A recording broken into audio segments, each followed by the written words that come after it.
নতুন দিনের শুরু হোক সঠিক খবরের সাথে। সকালের প্রতিটি মুহূর্ত থাকুক তথ্য বিশ্লেষণ আর বিশ্বাসযোগ্য সংবাদ। এশিয়ান টাইমসের নতুন অনুষ্ঠান প্রভাতী দৈনিক। নমস্কার, প্রভাতী দৈনিক অনুষ্ঠানে সকলকে স্বাগত। সাথে রয়েছে আমি অঙ্কুর। দেখে নেব উত্তর পূর্বাঞ্চলের বহুল প্রচলিত বাংলা দৈনিক পত্রিকায় আজকে শিরোনামে ঠিক কি কি রয়েছে। প্রথম যে দৈনিক পত্রিকাটি দেখে নেব তা হলো দৈনিক সংগ্রাম। দেখে নেব শিরোনামগুলি। রাজনীতির দাবার বোর্ডে প্রদ্যুৎ ফ্যাক্টর। দেখে নেব বিস্তারিত। রাজ্যের রাজনীতি আবারও এক নতুন মোড়ের সামনে দাঁড়িয়ে। আসন্ন এডিসি ভিলেজ কাউন্সিল নির্বাচনকে ঘিরে কি নতুন রাজনৈতিক সমীকরণ তৈরি হচ্ছে, নাকি রাজনৈতিক অন্দরে নীরবে কথা হচ্ছে আগামী দিনে আরও বড় অঙ্ক? দিল্লিতে বিজেপির কেন্দ্রীয় শীর্ষ নেতৃত্বের সঙ্গে রাজ্যের শীর্ষ নেতৃত্বের সাম্প্রতিক বৈঠকের পর রাজনৈতিক মহলে এখন এই প্রশ্নই সবচেয়ে বেশি আলোচিত। দেখে নেব পরবর্তী শিরোনাম। ফ্যান্সি ডিল কাণ্ডে কোটি টাকা লেনদেনের গুঞ্জন। গোমতী ও দক্ষিণ ত্রিপুরা জেলা জুড়ে বর্তমান চরম তোলপাড় সৃষ্টি করেছে নিষিদ্ধ ফ্যান্সি ডিল পাচার ও তা গায়েব সংক্রান্ত একটি চাঞ্চল্যকর ঘটনা। অভিযানের নামে ৮ বোঝায় ১৪ চাকার বিশাল লরি এবং হাজার হাজার বোতল মাদক খালাস করে উধাও করে দেওয়া অভিযোগ উঠেছে খোদ পুলিশেরই এক অংশের বিরুদ্ধে। এই ঘটনায় পুলিশের অভ্যন্তরীণ ভূমিকা ও কোটি টাকার লেনদেনের গুঞ্জন সামনে আসায় গোটা রাজ্য জুড়ে ব্যাপক কৌতূহলের সৃষ্টি হয়েছে। দেখে নেব পরবর্তী শিরোনাম। বিদ্যুতের বিলে নাভিশ্বাস, সামাজিক মাধ্যমে ক্ষোভের বিস্ফোরণ। দেখে নেব বিস্তারিত।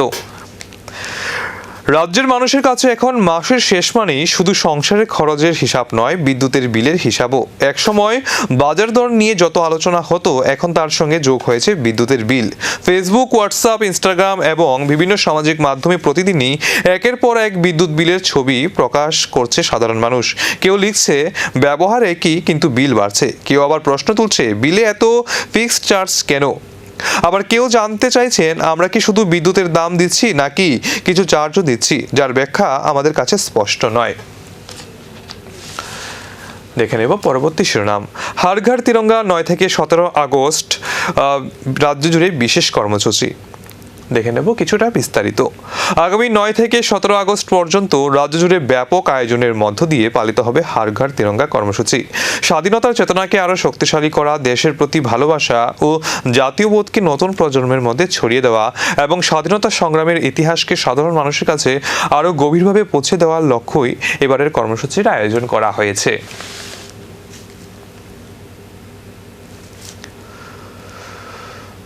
দেখে নেব পরবর্তী শিরোনাম। হাসিনার ভার্চুয়াল বক্তব্যের দূরত্ব, বাংলাদেশের অভিযোগের ফের অবস্থান স্পষ্ট করল ভারত। কিছুটা বিস্তারিত আমরা দেখে নেব। বাংলাদেশের সাবেক প্রধানমন্ত্রী শেখ হাসিনার ভার্চুয়াল সাংবাদিক সম্মেলন ঘিরে ভারত ও বাংলাদেশের মধ্যে তৈরি হওয়া কূটনৈতিক বিতর্কের আবহে ফের নিজেদের অবস্থান স্পষ্ট করল ভারত। শুক্রবার ভারতের বিদেশ মন্ত্রক জানিয়ে দিয়েছে, দিল্লিতে অনুষ্ঠিত শেখ হাসিনার ভার্চুয়াল সাংবাদিক বৈঠকের সঙ্গে ভারত সরকারের কোনো সম্পর্ক ছিল না। এই মঞ্চে তিনি এই বক্তব্য রাখেন যে তা ভারত সরকার সমর্থন করে না। বিশেষ করে বাংলাদেশের সাংবিধানিক সরকার সম্পর্কিত মন্তব্যের সঙ্গে ভারতের সরকারি অবস্থানের কোনো মিল নেই বলেও স্পষ্ট জানিয়ে দেওয়া হয়েছে।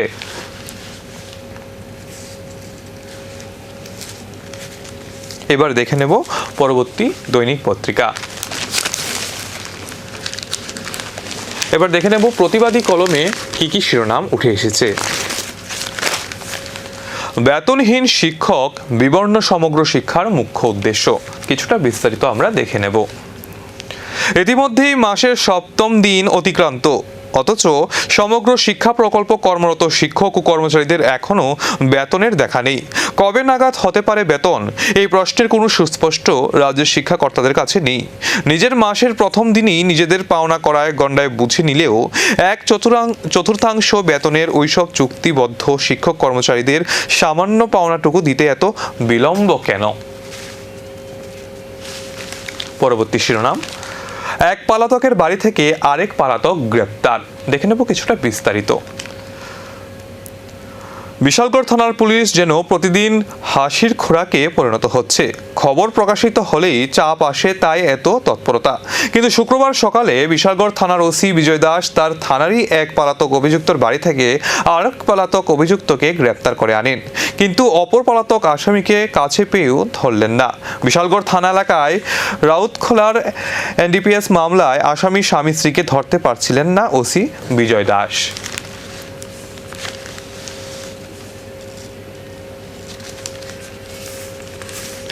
দেখে নেব পরবর্তী সংবাদপত্র। পরবর্তী সংবাদপত্র হচ্ছে দৈনিক সংবাদ। দেখে নেব ঠিক কি কি শিরোনাম উঠে এসেছে।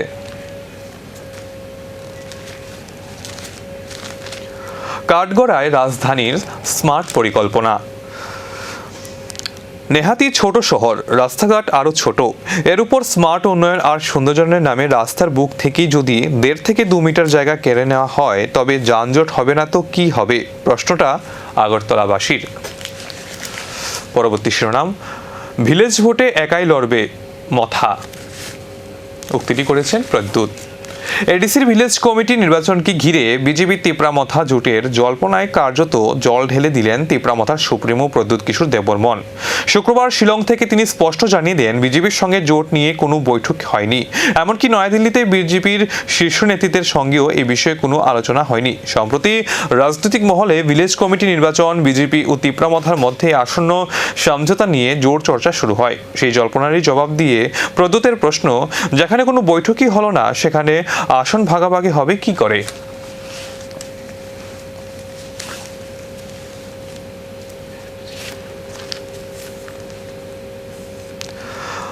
দুদিনে 8 স্থানে বিক্ষোভ, কমিশনের কারসাজি ফাঁস হতেই জনমনে ব্যাপক প্রতিক্রিয়া। দেখে নেব কিছুটা বিস্তারিত। শুক্রবার দৈনিক সংবাদে বিদ্যুৎ বিলে জনরোষের পেছনে কমিশনের তুঘলকি কারসাজি শীর্ষক তথ্যমূলক সংবাদটি প্রকাশ হতেই গোটা রাজ্য জুড়ে বিদ্যুৎ গ্রাহকদের মধ্যে ব্যাপক প্রতিক্রিয়া লক্ষ্য করা যায়। ত্রিপুরা বিদ্যুৎ রেগুলেটরি কমিশনের তুগলকি কারসাজি ও সিদ্ধান্ত প্রকাশে আসতেই রাজ্যের 3 জায়গায় সড়ক অবরোধ করে জনগণ ব্যাপক বিক্ষোভ প্রদর্শন করেছে। দেখে নেব পরবর্তী সংবাদপত্র। পরবর্তী সংবাদপত্র সন্ধান পত্রিকা। দেখে নেব এই পত্রিকায় শিরোনামে ঠিক কি কি রয়েছে। পাইপ আছে অথচ জল নেই। রাজ্যের শাসক দলের নেতা মন্ত্রীদের গালভরা ভাষণের সাথে বাস্তবের মাটির কতটুকু ফারাক তা না দেখলে বোঝা যাবে না। জল জীবন মিশন শুধু নামই। 2 বছর ধরে 1 ফোঁটা জল নেই পশ্চিম লেম্বুছড়ায়। প্রশাসনের বিরুদ্ধে ক্ষোভে ফুঁসছেন 200 পরিবার।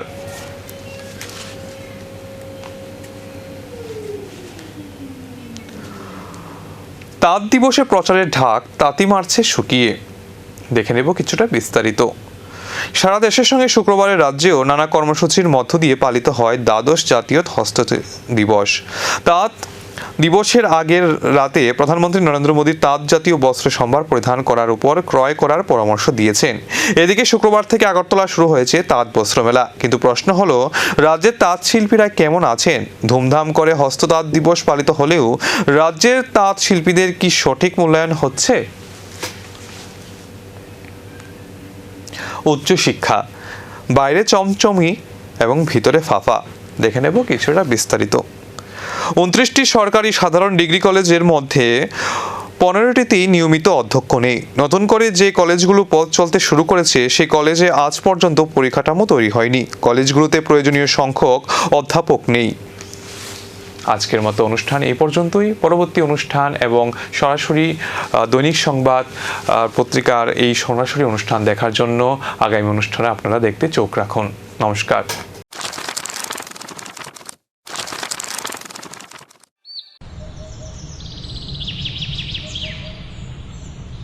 নতুন দিনের শুরু হোক সঠিক খবরের সাথে।